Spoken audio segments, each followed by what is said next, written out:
Theme is on, and so are you. Go ahead, disconnect. Welcome to Politics Done Right. Good morning, Vietnam. Oops. No, no, no. We are in Houston. Good morning, Houston. How are my peeps doing today? Anyway, folks, we're going to have a great show for you. This is Politics Done Right. I'm Egberto Willis, your host. And in the studio today, we have the one and only Howard Reynolds. How are you doing this morning, Howard? Well, good morning, Egberto. I'm doing okay. I woke up with a pulse this morning. There was food in my refrigerator, and the air conditioner was on. So I guess I'm going to be okay. In this very hot city, that's all you can ask for. Well, today we have our good friend that is out with a little bit kind of down on the weather. If you're listening, Jack, we give you all the positive affirmation that we have out there to say, get better quick, get better soon. We still want our message of the morning. And if you happen to be up and listening, you can always call in and give your message of the day. Anyhow, you get better, my dear friend. You get better, my dear friend. Anyway, folks, we're going to have a great show for you today. As usual, you can always find what we're going to talk about at the newsletter, and that newsletter is found at politicsdoneright.com/newsletter, politicsdoneright.com/newsletter.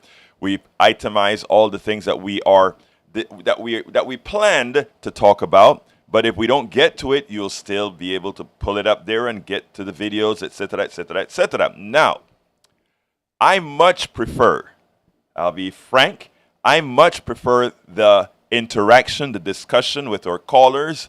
So, irrespective of what we have planned to provide, please remember, given that this stuff is out there for you to see anyway, I'd like you to call 713-526-5738.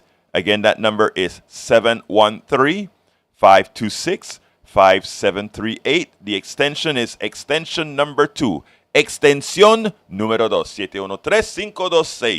713-526-5738.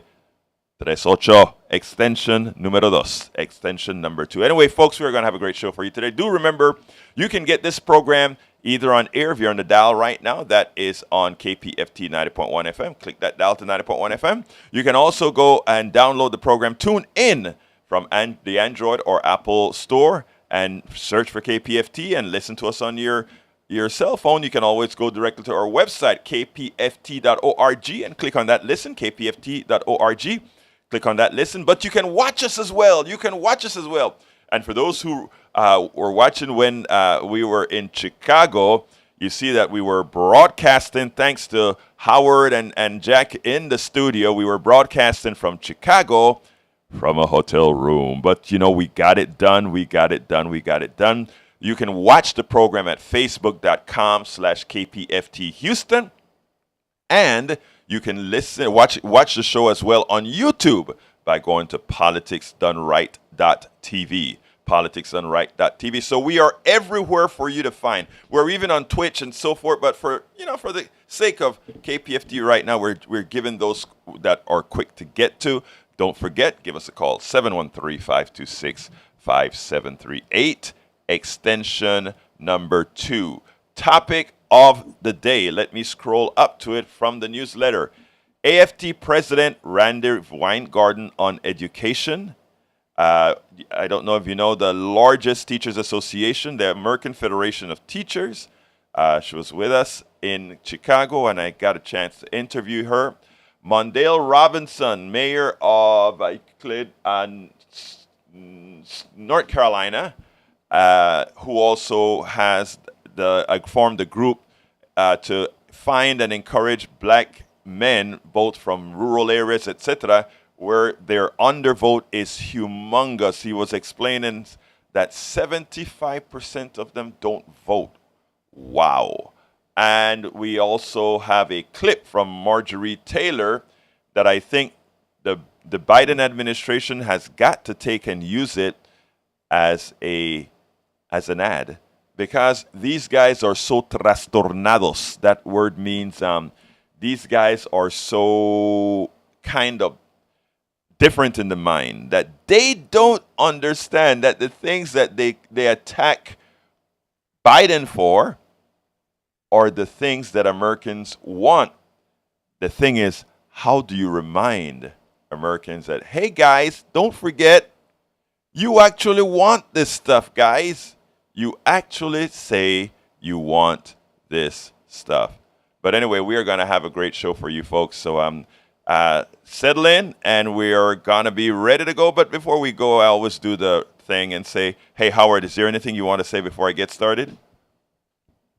Oh, not a thing. Just waiting for your show to start. And waiting for the call, 713-526-5738, 713-526-5738, extension number 2. There you go. 713-5... What did I say? 713-526-5738, extension number 2. Okay, got that right this time. Okay, let's go ahead and start with Randi Weingarten, and then we'll move it on from there.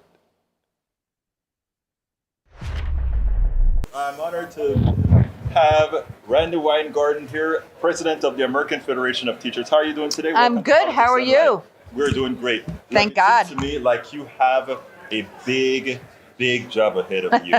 With all that's going on, with people talking about CRT, people talking banning books, teachers not getting what they're worth. Let's start the discussion first of all with what's the state of our educational system right now? So look, 90% of parents send their kids to public schools. Right. So what that says is that public schools are a really enduring and important institution in this country. Right. It's been pretty important and enduring since the start of the country. And ultimately, what we need to do is we need to make every public school a place where parents want to send their kids. Right. Educators want to work, and kids thrive. So that's our job. Mm-hmm. That's what we want to do. Now, there's a whole bunch of people who I think, I shouldn't say a whole bunch of people, it's a pretty small minority, but they're pretty powerful, who saw in the midst of the pandemic how important teachers were. Right. And frankly, how important in-person learning was. Exactly. Not only to the kids and their parents, but to society. Right. So what's happened near the tail end of the pandemic and since is that those people who've always hated public education, who want to destroy public education, who after Brown versus Board of Education, opted to try to segregate schools as we were trying to integrate schools. Right. They've been on this voucher kick to defund and undermine public schools. And what they do is they try to create distrust. So, what a shocker. Yeah. CRT. Right. We were told by the person who invented it. They did it to scare people. I've played that clip many times over. Why is it that that simply seemed to not register? That in effect it was always a ploy. Because I think what's happened, and I think it's starting to register now. Maybe not the clip itself. Right. But this is the thing. Overwhelmingly, parents want our kids to learn honest history. Right. And overwhelmingly, parents don't want banned books. Exactly. So I think what happened at the beginning when Rufo started with CRT, right, when they started banning books, I think at the beginning, what they were weaponizing was the anxiety that everybody had of being alone in the pandemic, the disconnection. Exactly. And so I think what's happened now is when you see 2 years later, people are saying, wait a second, of course we need to teach honest history. Right. I'm talking about the vast majority of Americans. Absolutely. I'm not talking about the white nationalists or, and the vast majority of the Americans are like, what do you mean? You're banning a book? You're banning the poem that Amanda Gorman read? During the time of the witches, right? Yeah. I think what we have to understand is that the pandemic created such trauma and anxiety for people. And it's not just the pandemic. It's gun violence. It's police violence. It's homelessness. It's this insecurity and uncertainty. Think about the opioid crisis. There's a lot of uncertainty and anxiety in America. Right. And so the pandemic just exacerbated those inequalities, it exacerbated that anxiety. And I think it made it easier, fertile terrain for a demagogue Right. to actually exploit that. Now, what can we do? Because I think this is important. For me, I guess, for me, it's easy to acknowledge that teachers are likely the most important profession. I mean, our most important resources, most valuable resources are our kids. As such, the persons that we want to endear them to are well-paid professionals who can deal with kids. And we know voucherized teachers, I don't want to disparage them, but they are lower paid and they have lesser requirements as teachers. Well, let's do this kind of thought experiment for a second. Let's put aside the demonizers, the dividers, the culture warriors. Right. Let's put them aside for a second. Right. Because you know something? Right. They're always, I mean, they're terrible always right be now. there. They're always there.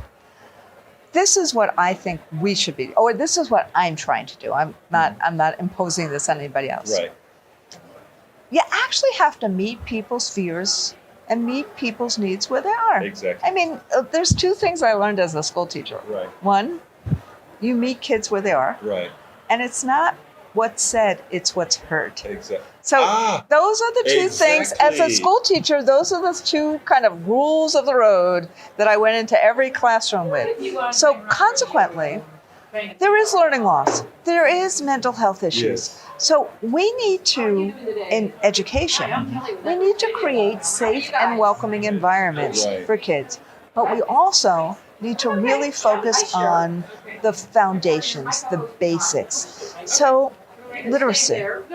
We have to make sure the teachers are prepared to teach reading, including phonics. Right. And have a joy of reading. That's why we've given out 1.5 million books in America in the last year. Because there has to be a joy of reading, but we also have to make sure that teachers know how to teach reading and have the preparation to do that. And so that's really important. So how do we actually do that and help do that? Right. Number 2, let's make sure schools are fun. Like, I'm so tired of testing. Let's make sure schools are 10. Let's experiential learning, hands-on learning. Yeah. One of the best experiential learning things is career tech ed. And do you know the graduation rate in career tech ed? 94% of kids who are career tech ed graduate from high school. 70% of them go to college. Are those some of the concepts that they're using in Finland right now? Yes, and then they're using hands-on learning in Finland. There you learn practical skills. Right. But so if we really focused on reading and we really focused on hands-on learning, and then we wrap services around schools so the schools really were lighthouses and anchors of the community. Right. Think about what that would mean in terms of a powerful not only vision, but effectuation of that vision in a community. Now, Randy. So that's why when somebody then says, ban books, really? If you have everybody in a school reading together, what do you think the person who's going outside saying ban that book, you think they're going to get any residence? No, not under that scenario. None of that. So that's why what I'm doing, yes, we have to fight the banning of books because the banning of books is the banning of knowledge. Right. We have to fight it. We have to fight for honest history. We have to fight to do that. Right. But my vision here is let's make schools the center of community. Right. Let's bring community in and let's do the things that we need to do to address learning loss, to address the anxiety, create safe and welcoming environments for our kids and our families, and focus on things, instructional things like experiential learning, practical skills, and reading. Now, are you getting... how are you going to build that support? I mean, with such a force behind the negativity right now, how do you start to build that? So I know you are doing a whole lot. I watch you all over the place. You're working hard as hell to get this done. So What next else? week, we got 2,000 teachers coming into Washington next week. Right. And I'm going to talk to them all about this. And this is how I think you do it. Just like a politician does a campaign, Right.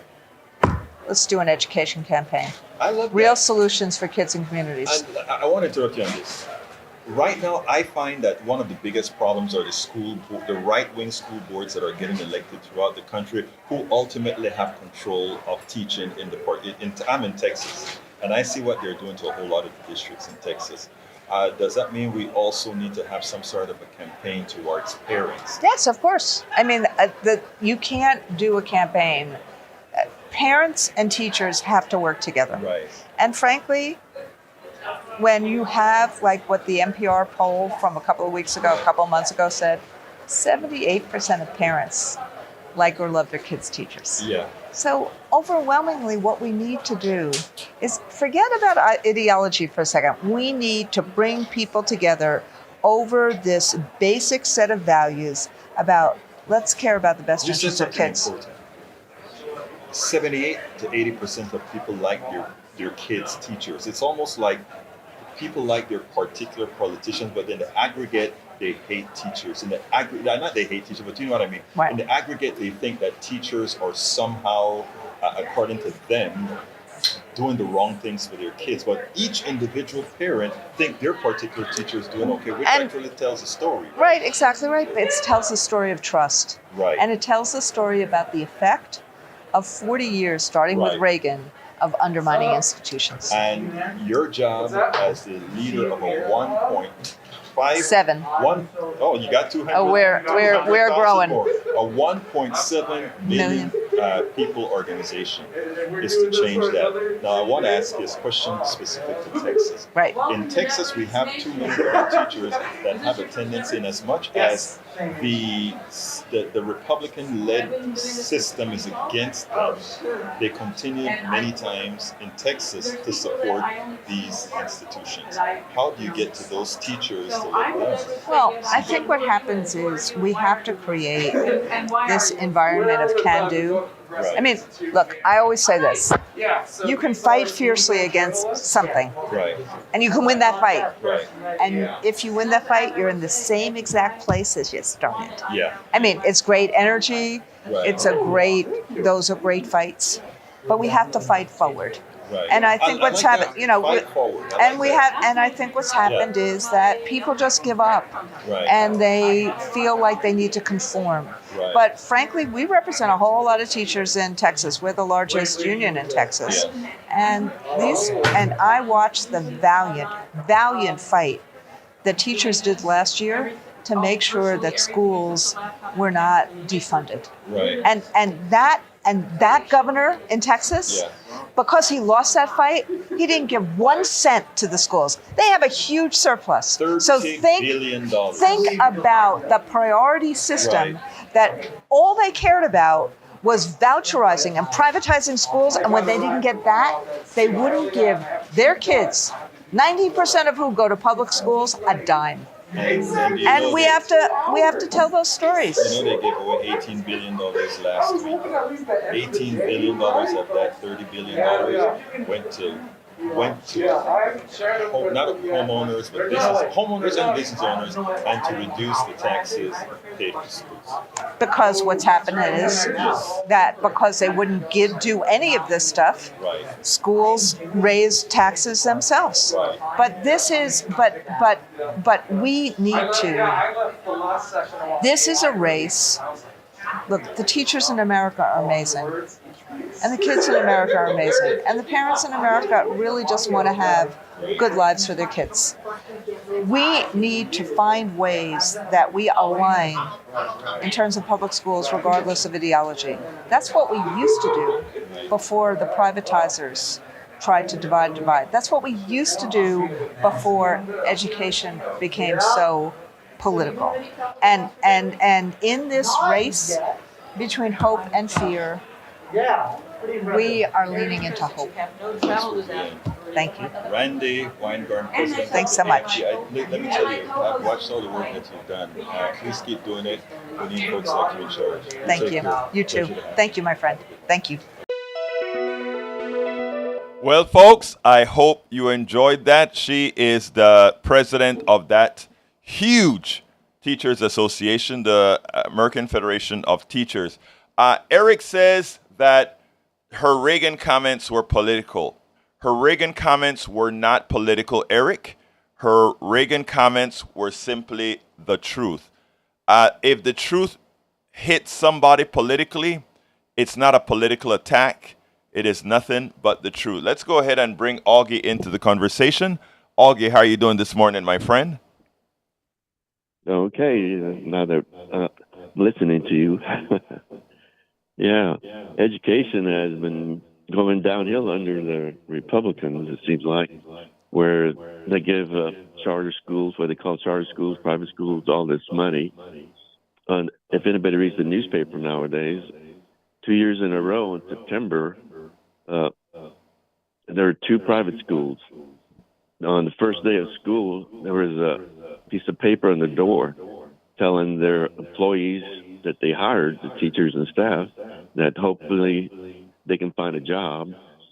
And the parents, when they came up there, it said, parents hope your students can, your children can find a school to go to, because they took the money from Abbott and the Republicans, built the school, hired staff, enrolled students, and then they went to the Caribbean with all that money that was left over. And Listen. So they're getting money without any penalties, and it was legal what they did. Take the money and run. And I was on the front page of the Houston Chronicle 2 Septembers in a row. And that's the same thing that they did with ERCOT. Gave them a bunch of money without any penalties, and they could do whatever they want. But instead of winterizing the equipment, they spend it on themselves, on the executives. So all that, it's they're tearing up our society.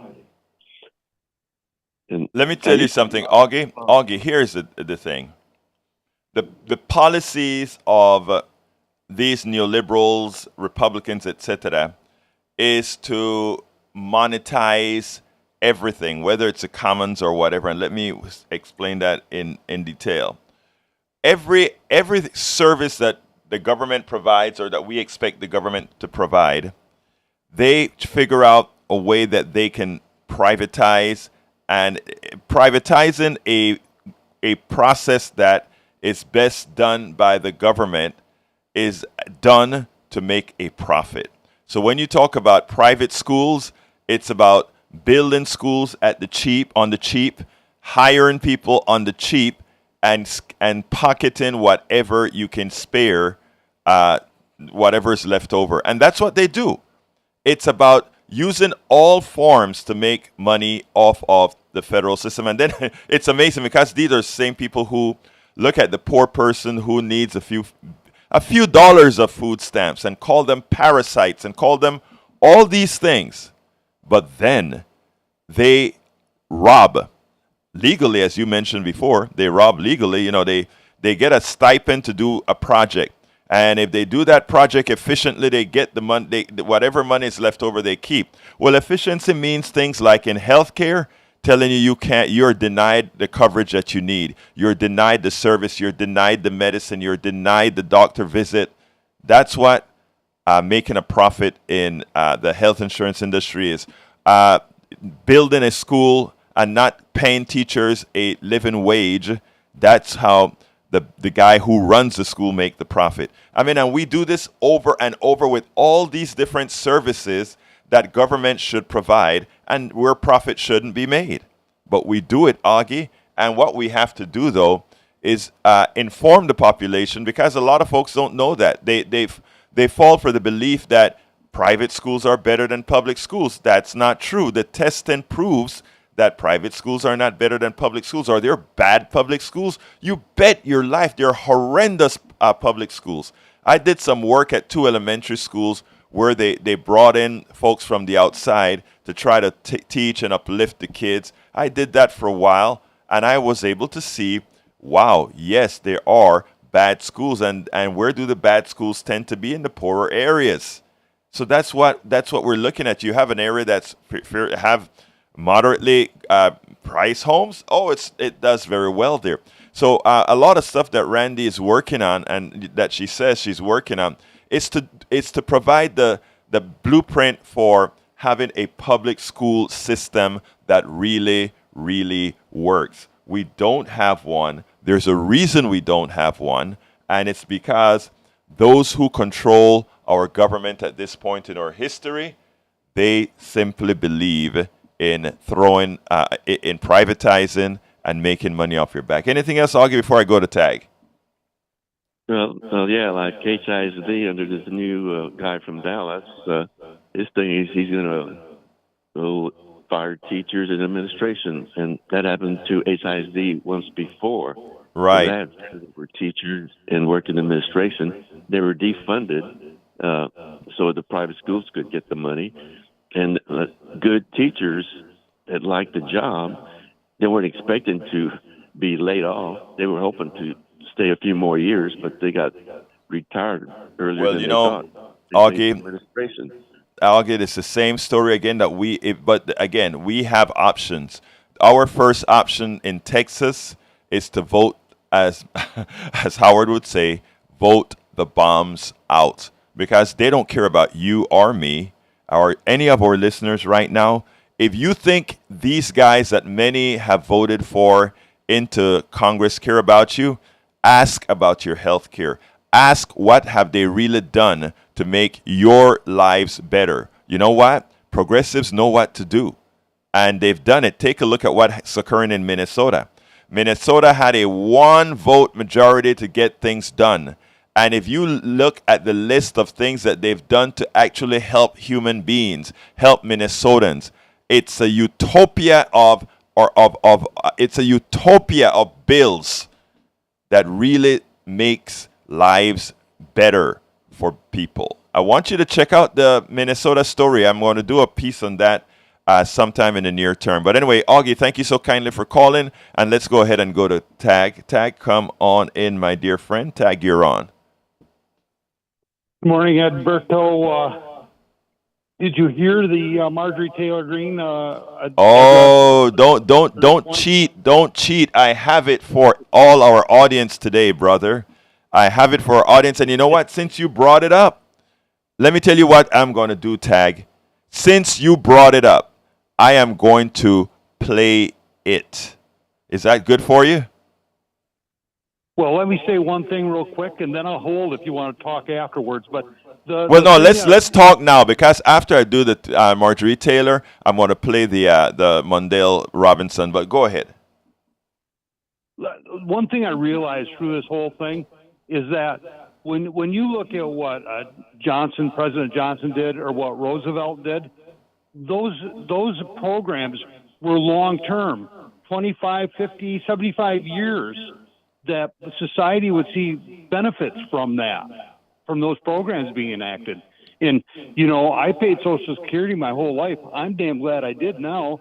It wasn't really easy to pay Social Security all those years. It wasn't bad, but, now I'm getting the benefits of that because I got health insurance and some money coming in every month. But the fact is that what I hear from Marjorie Taylor Green and a lot of these other people, they want that sugar high from the economy. They want the money right now. And I was talking to a Republican the other day, and he said, boy, things were so great under Trump because the stock market went way up and we made all kinds of money. So then I talked to my mom about that. My mom says, well, yeah, we made money too. But the thing is that all that money evaporated once Trump was gone. The stock market gains under Trump did not last. And I think that's the difference between what Roosevelt and what Johnson has done and what happens otherwise. And people see that short-term gain and think it's great, but they don't look at the long term. But I want to dispel. Hold on a second, Tag. I want to dispel a fallacy. Anyone who thinks the stock market did better under Trump than under Obama had not read the charts. It's important for us not to buy into the things that Trump said. He likes to say he had the best economy. His economy compared to other presidents was at best mediocre. It was, what we have to stop. And, Howard and I was talking about that earlier.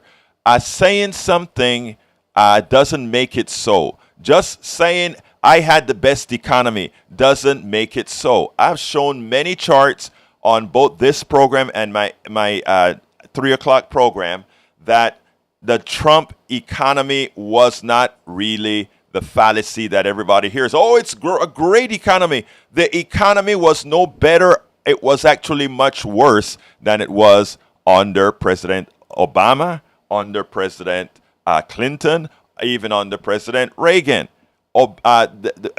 Trump's economy was never real. He just touted it.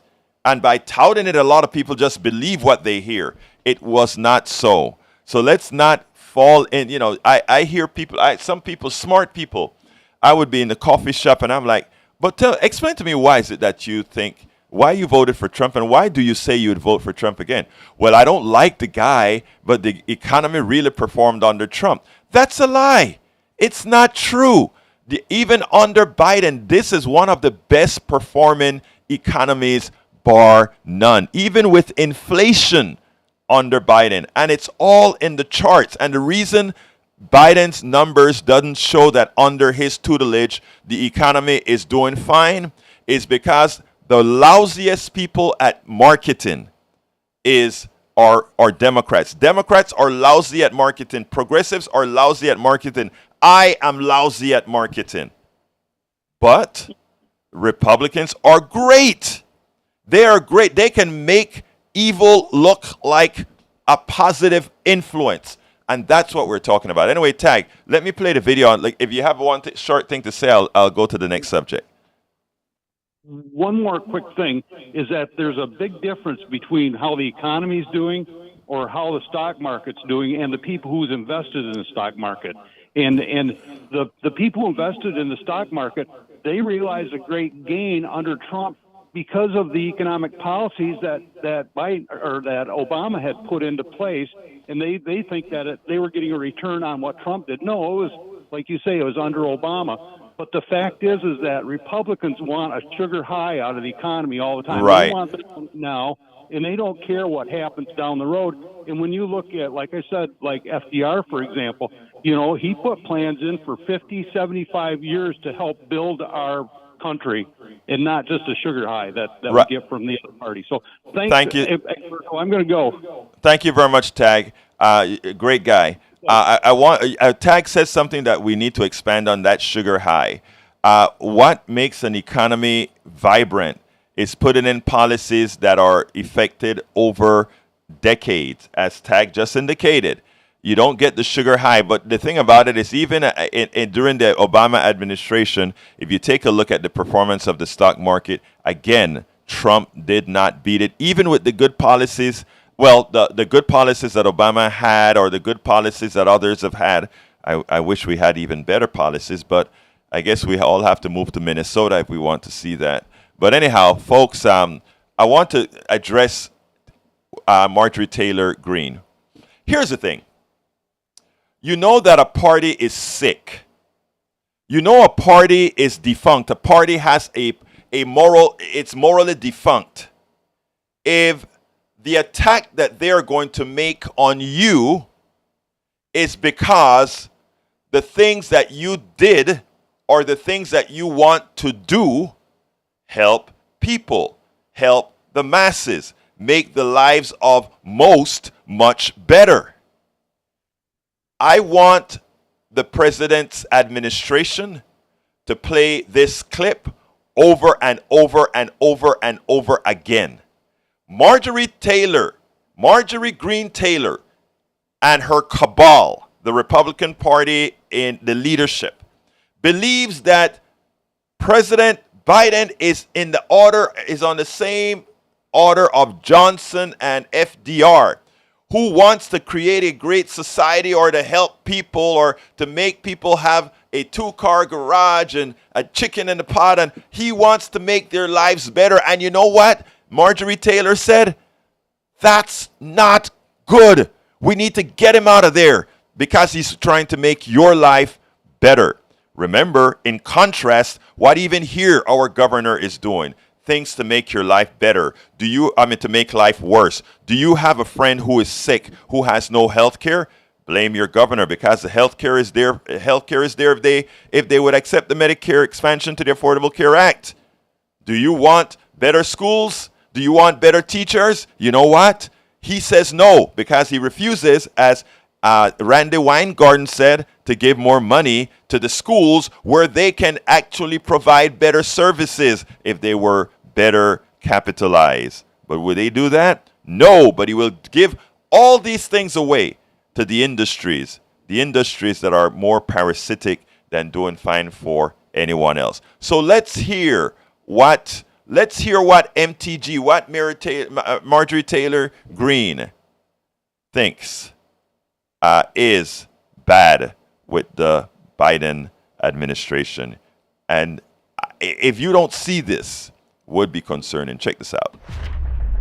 While speaking at the conservative Turning Point Action Conference yesterday, Republican Congresswoman Marjorie Taylor Green of Georgia warned that President Biden wants to address issues like education, medical care, and rural poverty. Take a look.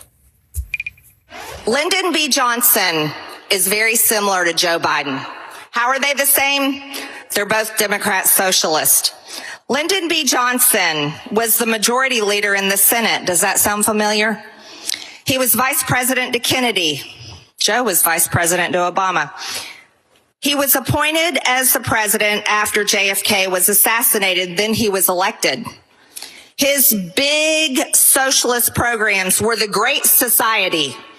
The Great Society were big government programs to address education, medical care, urban problems, rural poverty, transportation, Medicare, Medicaid, food stamps, and welfare, the Office of Economic Opportunity, and big labor and labor unions.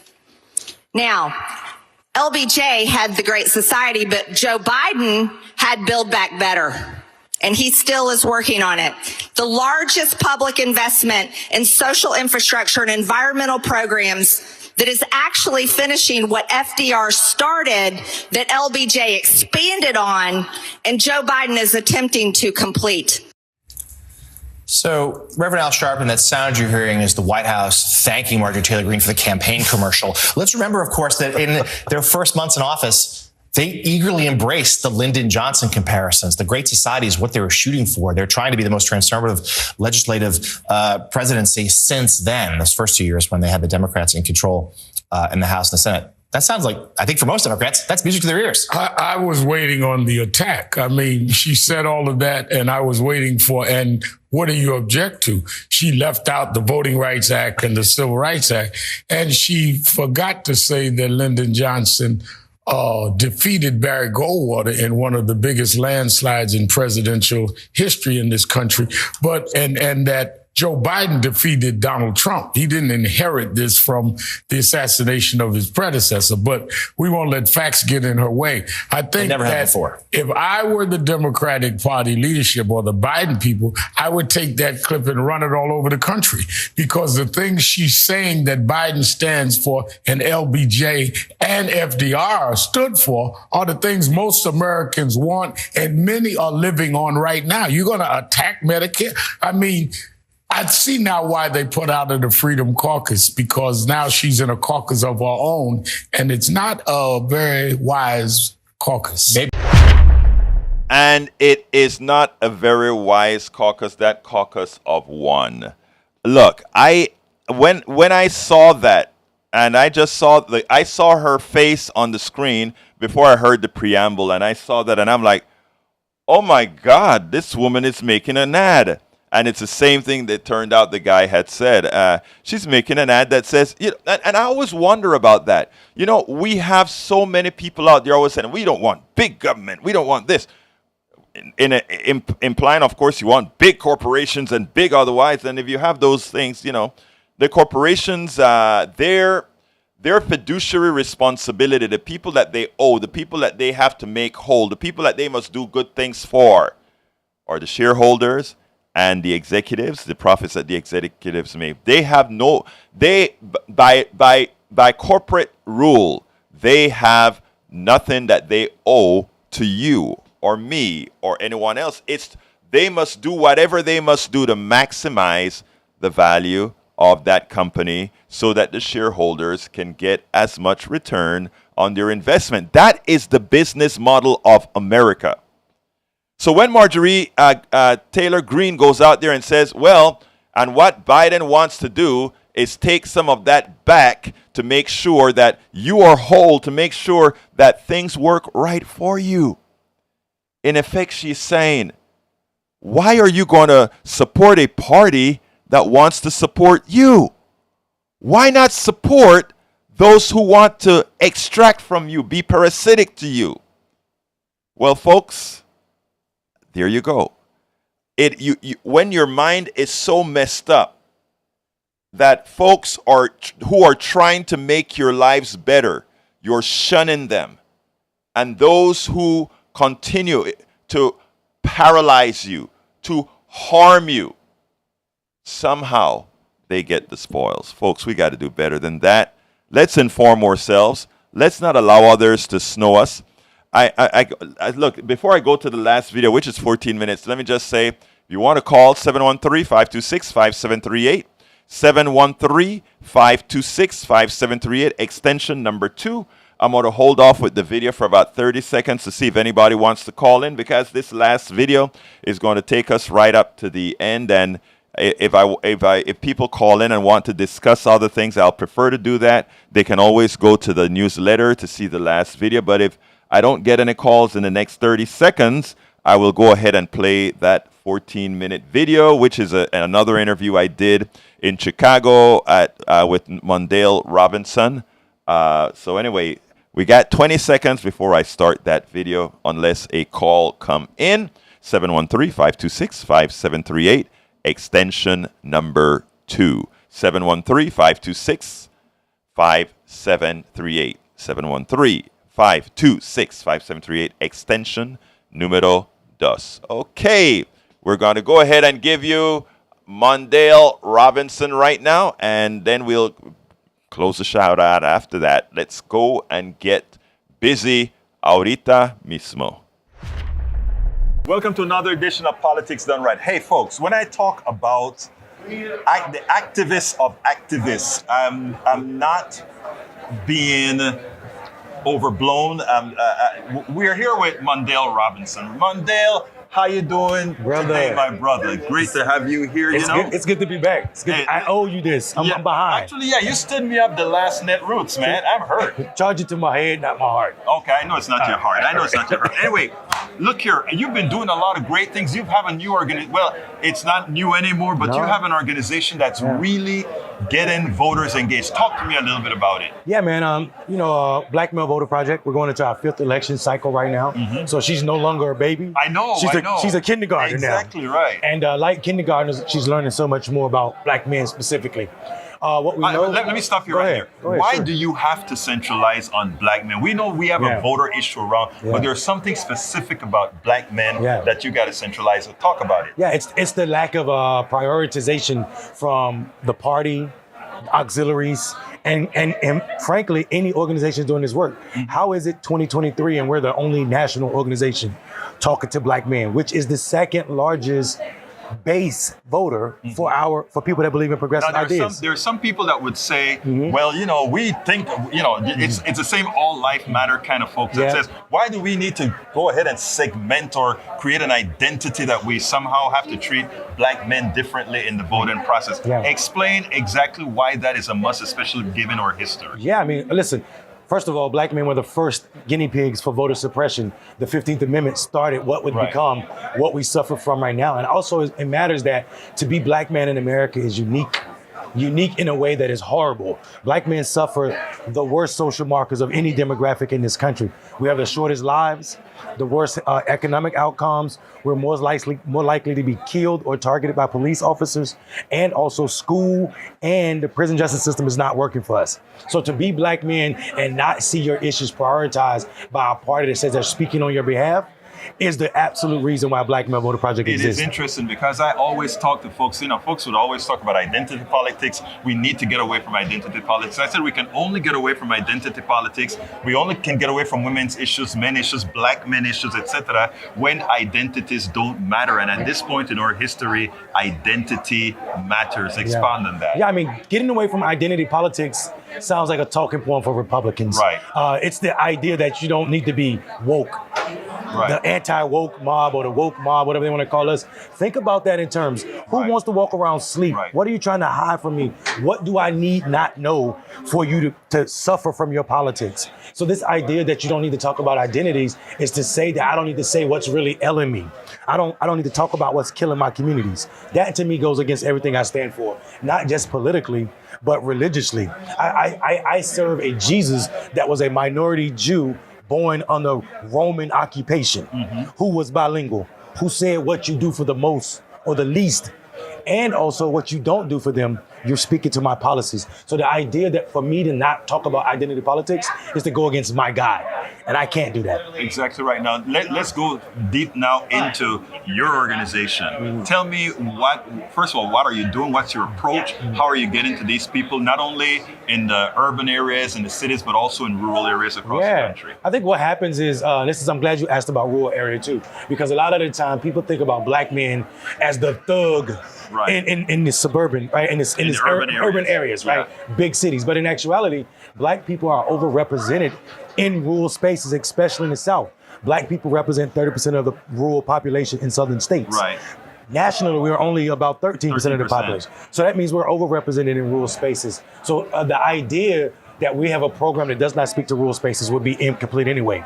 But our program is a year-round program that does not focus on traditional methods or candidate work. So let me stop you for a second. Does that mean you are not dependent on even though you've been around for 5 election cycles, you make sure, unlike what, let's say, the parties do, you don't only try to contact your folks during an election cycle, but throughout the year? Yeah, I think that transactional nature of campaigns, like calling people 2 months before an election to talk about how important this election is, how important this candidate can save your life, does not ring true with black men. There's never been a candidate or an election that saved black men. This is why we find ourselves where we are right now.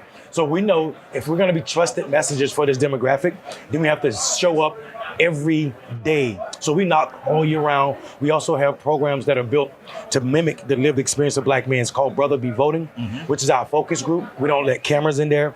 It's not like an overt political conversation. We only let 3 political people in, and the other 74 are brothers who are gang member drug dealers who don't vote at all or vote sporadically. Because I feel like if we're going to expand the electorate, we don't need to worry about voter registration with black men. We don't have a voter registration. We don't have a clientele problem. We have a product problem. People aren't buying the Democratic product, right? 72% of the black men that are registered in this country right now either did not vote or only voted in one of the last 3 elections. Listen to me, 73% of black men that are registered to vote in this country is rejecting our politics. 73% said, I'm not voting, or I've only voted in 1 election. These are brothers who are already registered. So don't talk to me about voter registration when you're not doing what you're supposed to be doing with this demographic. And people should know this is not a critique of black men, because we know that every time a demographic increase in its participation in an election, it's because they spent more resources on them. So when you see black men being more likely to be non-voters or 1 election voters than they are 2 election or super voters, then that's a critique of the model that you're running, that transactional nature that you're talking about, where you show up after Labor Day telling me how important this election is when you're not doing anything when the police are killing my brothers and my family members. You know something, Mondale, you hit on something. I've been concerned watching how many, let's say, black men starting to jump on the Trump bandwagon. It's not many. And I know it's not many. I'm not trying to make it many, but I'm saying that any would. Any would, right? Believe it or not, speaks to what you're saying. It has been transactional. If somebody says, well, I've tried this, I've tried that, what the hell? Let me just try something else. And I mean, so the beautiful part of it is black men aren't growing their support for Republicans, right? There's always, since the switch in the 60s, right? Since... Explain that, because a lot of people have... You know, one of the selling points on the parties is like, hey, remember, the Republican Party is the ones who signed the Emancipation Proclamation, and the Democratic Party is the one who was into segregation back in the... Explain to folks why that is a silly argument. It's a silly argument because of the same reason Ronald Reagan was a Republican. Let me explain what I'm talking about. In the 60s, there was a woman. It was a lot of people. But let's be clear. It was the work of a Southern black woman, right? You know what I'm talking about? Yes, of course. Okay, that said, I'm sick and tired of being sick and tired. I know. Right? And she argued and made the Democratic Party seat black people at the 1968 convention. Right. Right? And when black people got seated by the Democratic Party, all the racist white Democrats left the party. And formed the Republicans. The Dixiecrats and the New Republicans. Right. One of those Democrats that left the party that year was Ronald Reagan. Right. Right? Oh, wait, believe it or not, I didn't know that. Exactly. It was Ronald Reagan. Maybe right? that's why he started his campaign the way he did. And that's exactly why. Yeah. He went to Mississippi, to Philadelphia, Mississippi, to send a point to white racists that, I just learned something, Mondale. I did know Reagan was a part of that cabal. Yeah, absolutely. Okay. Reagan, Strong, Thurman, all of them. So what happened is this idea that Lincoln Republicans are now Democrats. Mm-hmm. So people, that mixture, I literally just screamed at Jesse Waters on Fox about this. Like, you're out of your mind. Your Republican Party is not the party of Lincoln. Exactly. You're not the party of Lincoln. That's almost like me saying, I'm the same as Frederick Douglass. Exactly. I'm not Frederick Douglass. Right? I would have never went to the Hayes administration. Right. I would have never talked about black people not needing education. Right. That would have been my stance. So people need to understand that history matters for a lot of reasons. I'm glad you brought that up. I am so glad because that is almost blasphemy in some. It is blasphemy. In some black environments, that would be blasphemy. It is absolutely. Anybody that understands black history, it's almost like saying, I'm the one that freed you, but also, check this out. Yeah. Check this out. I'm the one that freed you from slavery. But then you discount the fact that in the 60s, you're the one that said I shouldn't be able to vote. Exactly. You're the one that said I should be killed for talking to or competing with white people. I want to say something here to the audience. Let me tell you something, guys. One of the reasons it's important to hear all perspectives, right, is because even things, you learn the myth about Frederick Douglass, you learn the myth about Ronald Reagan, you learn the myth about all these things. When you have folks that are not distilled by the history that's been anesthetized or sanitized that you get in school, it's the best way. Yeah. I learned something today. Yeah. Continue, Mondale. Yeah, so I mean, listen, talking to your audience, I would challenge all of y'all to stop thinking of the United Daughters of Confederates as the women who made the monuments, all these Confederate monuments get put up. And think about what they did to our education. Right. If you dive into the United Daughters of Confederacy and see what they did to the Southern education, how they banned books, banned books, any book that just start. No, they banned, the United Daughters of Confederacy banned books right after the Civil War. Right. So if you said anything negative about Confederate soldiers, if you said anything negative about the Klan, then those books couldn't be in Southern schools. Right. The idea of the lost cause that supports white people and white supremacy, and that there was Northern aggression, that's why Southerners fought the Confederate War, all of that was taught through the USD, the United Daughters of Confederacy's control over Southern schools. If you consider that, and you see where we are right now, where you have Florida and other states banning books, we are about to face another generation that is completely ignorant to what really is happening right now. About that. You're so right about that. But we are already ignorant from a sanitized history that we learned here. Come on, Christopher Columbus was a hero and not a killer, right? Right. The things that we've learned in the country and that is now called woke because we decide to tell the truth. Right. It's amazing. Well, I mean, and the funny part is all you got to do is say, yeah, I'm woke. Like, if you think about what they're saying, the anti-woke mob. I want to be woke. Listen, exactly. Who wants to walk around sleep? You're going to bump into, you're going to trip over stuff. Right. But let's be honest, like this idea that you're telling people be anti-woke. Right. And we know what it is. Woke is the new N-word. Right. You went from thug to woke. You're literally saying you have to be anti-black to be a part of this. Let's think about the history of the word woke. It came from Marcus Garvey. Right. It came from black people saying stay woke, to be aware of what white supremacy can and will do to you. Right. Or what it is doing to you. So they definitely want their parties to be anti-woke. They say woke mob and sound like clowns. Right. You're dog whistling to the wrong people. You're letting black people know that you're anti-black when you say anti-woke. You know, it is amazing. What gets me is that in this year, we still have to fight these issues. And I'm not talking about fighting this one. I'm talking about that we still have to go through the psychological impacts of this kind of stuff. And anyway, to close this stuff out, brother, give the audience a closer. I mean, I think they've gotten a good education right now. Give us a closer. I would say to your audience, to you, to anybody that can hear me in earshot, to truly discount everything you've learned about electoral politics and also the status quo. The status quo has failed us, continue to fail us, and it's because we allow it. There's no such thing as political power. That's perceived power. There's a lot people power, and we don't own that space. We need to take back the ideal of people power and remind elected officials, and I am an elected official, remind elected officials that I work for you. And when you don't do your job, you get fired. It's nothing revolutionary about electing somebody. What's revolutionary is unelecting an incumbent. So everybody should be dead set on unelecting incumbents that are not doing anything that benefits the least of us. Peace. Mondale Robinson, thank It's always a pleasure being being your for being face, on brother. Politics Done Right. You keep up the good work because Thank you know what? We need truth tellers, brother. Thank you, brother. You take care. All right, peace. All right, folks. I hope you enjoyed that. Look, we only have 1 minute for calls. So, MOD, I asked for the calls earlier. Come on in. You got 35 seconds. Talk to me. MOD. Oh, I guess you'll be on in a little bit. Anyway, folks, MOD, 30 seconds. Go ahead. Hello? Yeah, go ahead. There was a Confederate museum in Georgia. That was about 2015. And the students, they were Anglo, they were trashing the statue in front and trashing the building. And there were some folks there, and they were trying to protect the statue, and guess what happened? What happened? Those folks said that this is our history.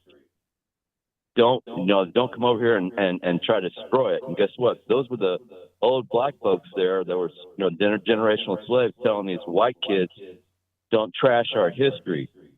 And it got political and then got in the news. And so basically the funding for the museum, Confederate Museum, was discontinued and it shut down. But if you really want to look who controls the narrative, just see who's the most oppressive, and it's being used both ways. It looks like. All right, I got to go now. You got your piece in, MOD. Thank you so kindly for calling, but we are out of time. Hard block here. Call me back tomorrow. I ask everybody to call on time so that we can get all your voices in. Anyway, folks, thank you so kindly for being here today. I want to thank Howard for doing double duty in the studio. My name is Egberto Willies. This is Politics Done Right. And you guys know how I end this baby. I am what? Out.